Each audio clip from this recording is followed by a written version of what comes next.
আসসালামু আলাইকুম, কেমন আছেন আপনারা? আজকে তৈরি করব ক্রিসপি জুইসি ঝাল ঝাল একটু মিষ্টি সবার পছন্দের কোরিয়ান নাগা উইংস। চিকেনের যে কোনো পিস দিয়ে এই রেসিপিটা তৈরি করতে পারবেন, তবে আমার কাছে উইংসটাই বেশি ভালো লাগে। একদমই চটজলদি কম উপকরণে কম ঝামেলায় তৈরি করার চেষ্টা করেছি। আশা করি চটপটা এই রেসিপিটা আপনাদের কাছে অনেক বেশি ভালো লাগবে। তো চলুন দেখি তাহলে।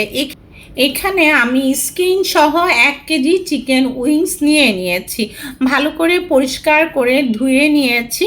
এখন আমি এখানে সয়া সস দিয়ে দিচ্ছি 2 চা চামচ, আর লাল মরিচের গুঁড়া দিয়ে দিচ্ছি 1 চা চামচ, কালো গোলমরিচ গুঁড়া দিয়ে দিচ্ছি 1/2 চা চামচ, লবণ দিয়ে দিচ্ছি 1 চা চামচ, আদা বাটা দিয়ে দিচ্ছি 1/2 চা চামচ, আর রসুন বাটাও দিয়ে দিচ্ছি 1/2 চা চামচ। এখন এই মশলাগুলোকে ভালোভাবে হাত দিয়ে আমি মাখিয়ে নিচ্ছি, উইংসের সাথে খুব ভালোভাবে মিশিয়ে নিচ্ছি। আর ডেসক্রিপশন বক্সে সমস্ত উপকরণ কতটুকু কি ব্যবহার করেছি দিয়ে দিয়েছি। 30 মিনিট আমি কভার করে রেস্টে রেখে দিচ্ছি। সর্বোচ্চ 12 ঘন্টা পর্যন্ত নর্মাল ফ্রিজে এভাবে ম্যারিনেট করে রাখতে পারবেন। এখন কোটিংয়ের জন্য শুকনো উপকরণ মিশিয়ে নিচ্ছি। ময়দা 2 কাপ দিয়েছি, আর কর্নফ্লাওয়ার দিয়েছি 1/2 কাপ, আদা গুঁড়া 1 চা চামচ, রসুন গুঁড়াও দিয়ে দিয়েছি 1 চা চামচ, কালো গোলমরিচ গুঁড়া দিয়ে দিয়েছি 1/2 চা চামচ, আর লবণ দিয়ে দিয়েছি 1 চা চামচ। সব উপকরণ খুব ভালো করে মিক্স করে নিচ্ছি। সমস্ত ময়দা কর্নফ্লাওয়ারের সাথে সমস্ত মশলা খুব ভালোভাবে মিক্স হওয়া জরুরি। এখন আমি কোট করে নিচ্ছি, 3-4টা করে চিকেন উইংস দিচ্ছি, আর শুকনো উপকরণের সাথে আমি ভালোভাবে কোট করে নিচ্ছি। আর এই কোটিংটা যত ভালো হবে চিকেন উইংস তত ক্রিস্পি হবে। তো দেখুন আমি ভালোভাবে কোট করে নিয়ে এখন এক্সট্রা যে ময়দা সেগুলো ঝেড়ে নিচ্ছি। তো এভাবে করে কিন্তু সমস্ত উইংসগুলো আমি কোট করে নিচ্ছি আগে, তারপর আমরা ফ্রাইয়ে চলে যাব। চুলায় তেল দিয়েছিলাম, তেল আগে ভালোভাবে গরম করে নিয়েছি। প্রথমে হাই আঁচেই তেল ভালো করে গরম করে তারপর উইংস দিয়ে দিয়েছি। এবার মিডিয়াম আঁচে ফ্রাই করব। প্রায় 7-8 মিনিটের মতো 2 পাশ সুন্দরভাবে ভাজি করে নিয়েছি। তো দেখবেন চিকেন উইংসের কালারটাও কিন্তু আস্তে আস্তে গোল্ডেন কালার হয়ে যাবে, ক্রিস্পিনেস চলে আসবে। তবে নামাবার আগে 30 সেকেন্ড থেকে 1 মিনিটের মতো হাই আঁচে আরও ঝরঝরে করে ফ্রাই করে নামিয়ে নেবেন, তাহলে ভিতরে তেলটাও কিন্তু বেরিয়ে যাবে। তো আপনারা দেখতে থাকুন। সেই ফাঁকে বলি, সবাই ইউটিউবে চ্যানেলটাকে সাবস্ক্রাইব করে পাশে থাকবেন, পাশের বেল আইকনটা প্রেস করবেন, যাতে করে নো ফেল ক্লিয়ার ডিটেলস করার রেসিপির ভিডিও নোটিফিকেশন আপনাদের কাছে পৌঁছে যায়। আর যারা ফেসবুকে ওয়াচ করছেন তারা ফলো দিলেই পৌঁছে যাবে ভিডিওর নোটিফিকেশন। দেখুন একদম ক্রিস্পি করে ফ্রাই করা হয়ে গিয়েছে।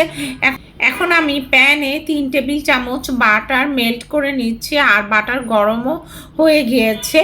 2 চা চামচ থেতো করে নেওয়া রসুন দিয়ে দিয়েছি। লো হিটে বাটারের সাথে 30 সেকেন্ডের মতো ভাজি করে নিচ্ছি, সুন্দর ফ্লেভার ছড়িয়ে পড়ছে। এখন দিয়ে দিচ্ছি টমেটো সস 1 কাপ, আর চিলি সস দিয়ে দিয়েছি 1/2 কাপ, সয়া সস এখানে দিয়ে দিয়েছি 2 টেবিল চামচ। সব কিছু মিক্স করে নিচ্ছি।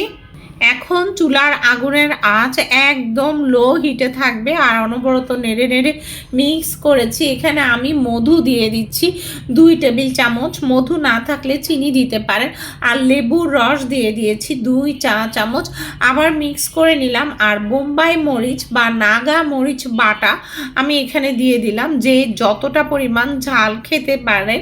এটা নাগা উইংস যেহেতু, সেক্ষেত্রে নাগা মরিচটা না দিলে কি হয়, ভালো করে মিক্স করে নিচ্ছি। আর সব কিছু মিক্স হয়ে গেলে এখন আগুনের আঁচটা বন্ধ করে দিচ্ছি।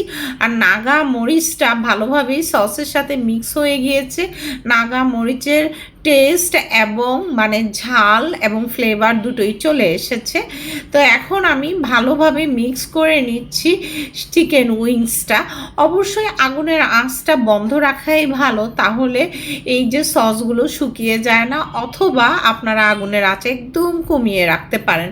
তো আমি কিছু সাদা তিল ছড়িয়ে দিয়ে আবার মিক্স করে নিচ্ছি। এবারে আমি আপনাদেরকে সার্ভ করে দেখাচ্ছি। দেখতে যতটা সুন্দর, খেতে কিন্তু তার চাইতেও অনেক বেশি টেস্টি। রেস্টুরেন্টের নাগা উইংস ঘরেই তৈরি করে খেতে পারবেন আপনারা। আশা করি আমি ক্লিয়ারলি আপনাদের সাথে শেয়ার করতে পেরেছি। আর উপর দিয়ে আরও কিছু সাদা তিল ছড়িয়ে দিয়ে পরিবেশন করছি। ফিডব্যাকটা অবশ্যই আমাকে জানাবেন, চটপটা এই রেসিপিটা কেমন লাগলো আপনাদের কাছে। পরবর্তী ভিডিও দেখার নিমন্ত্রণ রইল। ভালো থাকবেন সবাই। আল্লাহ হাফেজ।